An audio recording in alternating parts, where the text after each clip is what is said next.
പ്രശസ്തമായ താജ്മഹലിനും ജയ്പൂരിലെ രാജകീയ ലാൻഡ്മാർക്കുകൾക്കിടയിലും അപ്പുറം യഥാർത്ഥത്തിൽ ഇന്ത്യയിൽ 42 യുനെസ്കോ ലോക പൈതൃക സ്ഥലങ്ങളുണ്ടെന്ന കാര്യം നിങ്ങൾക്കറിയാമോ? ചരിത്രാധീനവും അതിശയകരമായ രൂപകൽപ്പനയും പതിവ് വിനോദസഞ്ചാര തിരക്കുകളിൽ നിന്ന് ഈ മുക്തവുമാണ് ഈ അറിയപ്പെടാത്ത സ്ഥലങ്ങൾ. ശാന്തമായ സൗന്ദര്യം, സമ്പന്നമായ കഥകൾ, സോഷ്യൽ മീഡിയകൾ കീഴടക്കിയിട്ടില്ലാത്ത സ്ഥലങ്ങൾ എന്നിവ തിരയുന്നവരാണോ നിങ്ങൾ? എന്നാൽ വരൂ, അത്തരത്തിലുള്ള കുറച്ച് സ്ഥലങ്ങൾ നമുക്ക് പരിചയപ്പെടാം. ആദ്യത്തേത് ചാമ്പനീർ പാവാഗഡ് പുരാവസ്തു പാർക്കാണ്. ഗുജറാത്തിലെ പശ്ചിമബംഗാൾ ജില്ലയിൽ സ്ഥാപിതമായ ഒരു പുരാവസ്തു ഉദ്യാനമാണ് ചാമ്പനീർ പാവാഗഡ് പുരാവസ്തു പാർക്ക്. യുനെസ്കോയുടെ ലോക പൈതൃക പട്ടികയിൽ ഇടം നേടിയിട്ടുള്ള ഈ പാർക്ക് ഗുജറാത്തിലെ ചരിത്ര നഗരമായ ചാമ്പനീർ നഗരത്തിലാണ് സ്ഥിതി ചെയ്യുന്നത്. ഗുജറാത്ത് ഭരണാധികാരിയായിരുന്ന സുൽത്താൻ മുഹമ്മദ് ബഡേഗയാണ് ചാമ്പനീർ സ്ഥാപിച്ചത്. കോട്ടകളും പുരാതന കെട്ടിടങ്ങളും അടങ്ങുന്ന ഈ ലോക പൈതൃക ഉദ്യാനം സ്ഥിതി ചെയ്യുന്നത് പാവാഗഡ് മലനിരകളിലാണ്. ഇത് പിന്നീട് ചാമ്പനീർ പട്ടണം വരെ നീട്ടുകയായിരുന്നു.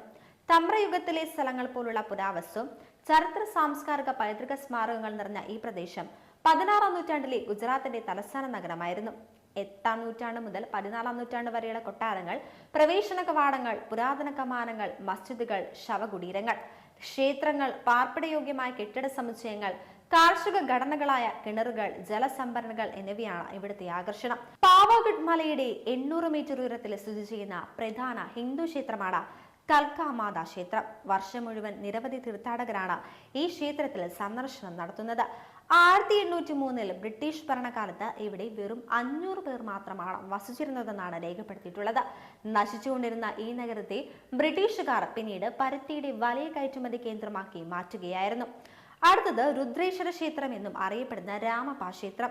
തെലങ്കാനയിലെ മുളുഗു ജില്ലയിലെ പാലംപേട്ട് ഗ്രാമത്തിൽ സ്ഥിതി ചെയ്യുന്ന കാകതീയ ശൈലിയുള്ള ഒരു ഹിന്ദു ക്ഷേത്രമാണിത്. കാകതീയ ഭരണാധികാരി ഗണപതി ദേവന്റെ ജനറലായ റച്ചാറ രുദ്രയാണ് ഇത് AD 1213 നിർമ്മിച്ചതെന്ന് ക്ഷേത്രത്തിലെ ഒരു ലിഖിതത്തിൽ പറയുന്നു. 2021 ജൂലൈയിലാണ് രാമപ്പ ക്ഷേത്രത്തെ യുനെസ്കോയുടെ ലോക പൈതൃക സ്ഥലമായി പ്രഖ്യാപിച്ചത്.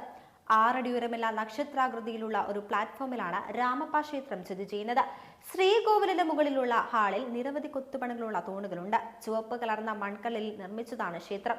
മൂന്നാമതായി, ഇന്ത്യയിലെ ഏറ്റവും പഴക്കം ചെന്ന റോക്ക് ആർട്ടിന്റെ ആസ്ഥാനമായ ഭീംഡക്ക യുനെസ്കോയുടെ ലോക പൈതൃക സ്ഥലമായി അംഗീകരിക്കപ്പെട്ട ലോകത്തിലെ ഏറ്റവും വലിയ ചരിത്രാതീത സമുച്ചയങ്ങളിൽ ഒന്നാണിത്. ഏകദേശം 30,000 വർഷം പഴക്കമുള്ള ഈ ശിലാഷട്ടറുകൾ ഇന്ത്യൻ ഉപഭൂഖണ്ഡത്തിലെ മനുഷ്യജീവിതത്തിന്റെ ആദ്യകാല അടയാളങ്ങളിൽ ചിലത് പ്രദർശിപ്പിക്കുന്നുണ്ട്. ആദിമാനവത്തിൽ നിന്ന് ആദിവാസികളിലേക്കുള്ള പരിവർത്തനത്തെ ചിത്രീകരിക്കുന്ന മനുഷ്യ പരിണാമത്തിന്റെ കഥയാണ് ശിലാഷട്ടറുകളും അവയിലെ ചിത്രങ്ങളും പറയപ്പെടുന്നത്. സമൃദ്ധമായ വനങ്ങളാൽ ചുറ്റപ്പെട്ട പ്രകൃതിദത്തമായ ഈ പുരാതന പാറക്കെട്ടുകളിലൂടെയുള്ള നടത്തം സന്ദർശകരിൽ ഒരു പുതിയ അനുഭവമായിരിക്കും നൽകുക. ഗുജറാത്തിലെ പാടനിൽ സ്ഥിതി ചെയ്യുന്ന ഒരു സ്റ്റെപ്പ് വെല്ലാണ് റാണി കി വാവ്. 2014 ജൂൺ 22 ഈ ചരിത്ര നിർമ്മിതിയെ യുനെസ്കോ ഒരു ലോക പൈതൃക കേന്ദ്രമായി പ്രഖ്യാപിച്ചത്. നിരവധി കൊത്തുപണികളോട് കൂടിയ ഈ മഹത് നിർമ്മിതിക്ക് ഏകദേശം 64 മീറ്റർ നീളവും 20 മീറ്റർ വീതിയും 27 മീറ്ററോളം ആഴവുമുണ്ട്.